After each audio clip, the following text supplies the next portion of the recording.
اعوذ باللہ من الشیطان الرجیم، بسم اللہ الرحمن الرحیم۔ عزیز طلباء السلام علیکم۔ آج کا ہمارا موضوع سال اول کا سبق نمبر 5 ادیب کی عزت، اس کا خلاصہ دیکھیں گے۔ پریم چند کا اصل نام دھن پت رائے تھا۔ مفتی پریم چند بہت بڑے مصنف ہیں۔ ان کی بہت ہی مشہور کتاب آخری تحفہ جو اس سبق کا ماخذ ہے، وہاں سے یہ سبق لیا گیا ہے۔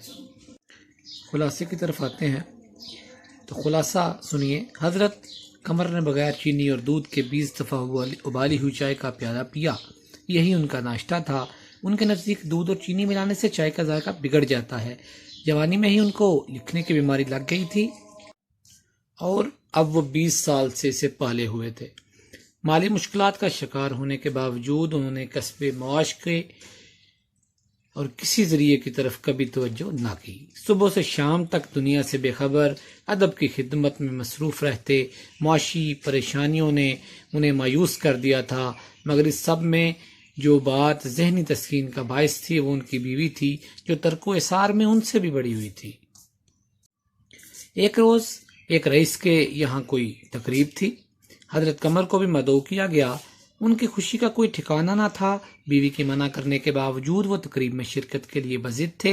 ہر شخص کے دل میں اعزاز و احترام کی بھوک ہوتی ہے۔ پہلے سوچا شام کو چراغ جل جانے کے بعد جاؤں گا، مگر پھر کہنے لگے جن کو رئیس مدعو کریں وہ کوئی معمولی لوگ نہیں ہوتے۔ چنانچہ ایک پھٹی پرانی اچکن، سڑے ہوئے جوتے اور بے تکی سی ٹوپی پہنے گھر سے بڑے غرور کے ساتھ نکلے۔ تقریب کے لیے آپ نے ایک نظم بھی تیار کر رکھی تھی۔ بہت سے دکانداروں کا قرض حضرت قمر کے ذمے واجب الادا تھا۔ بیچارے ان کے نام کو رو بیٹھے تھے۔ پہلے حضرت قمر ان کا سامنا کرنے سے کتراتے تھے، مگر آج تو خود دکانداروں کے پاس جا کر اشیاء کی قیمتیں معلوم کر رہے تھے اور باتوں ہی باتوں میں کہتے کہ بھائی رجا صاحب نے مدعو کیا ہے۔ دکاندار یہ سن کر ذرا روپ میں آ جاتے اور حضرت قمر کی تعریفوں کے پل مان دیتے۔ بہت سے دکانداروں کا قرض حضرت قمر کے ذمے واجب الادا تھا۔ یہ بات آپ کو پہلے بتا چکا ہوں کہ حضرت قمر جب راجہ صاحب کے بنگلے پر پہنچے تو دربار نے سر سے پاؤں تک دیکھا، کیونکہ حالت ایسی تھی۔ پھر دعوتی کارڈ دکھانے کو کہا۔ حضرت قمر برہم ہو گئے، صرف مجھ سے ہی کارڈ کا تقاضا کیوں کیا گیا؟ کہنے لگے راجہ صاحب کو بتا دینا قمر آیا تھا، چلا گیا۔ دربان یہ بات سن کر پیچھے ہٹ گیا اور حضرت قمر جو ہیں وہ اندر داخل ہو گئے۔ قمر کو دیکھتے ہی راجہ صاحب نے خیر مقدم کیا اور مہمانوں سے ان کا تعارف کروانے لگے۔ آپ نے حضرت قمر شاعر کا نام تو سنا ہوگا، وہ آپ ہی ہیں۔ مہمانوں کو دیکھتے تو کہتے اچھا آپ شاعر ہیں۔ حضرت قمر ان الفاظ میں پوشیدہ معنی بخوبی سمجھتے تھے۔ ایک انگریز پوش صاحب سے حضرت قمر کی نوک جھونک ہو گئی۔ راجہ صاحب کی مداخلت سے معاملہ رفع دفع ہو گیا۔ اب تک حضرت قمر کو بخوبی سمجھ آ چکی تھی کہ اس تقریب میں ان کا کیا مقام ہے اور اپنا جھونپڑا کسی جنت سے کم نہیں ہے۔ کچھ دیر بعد وہ صاحب آ گئے جن کے اعزاز میں یہ تقریب منعقد کی گئی تھی۔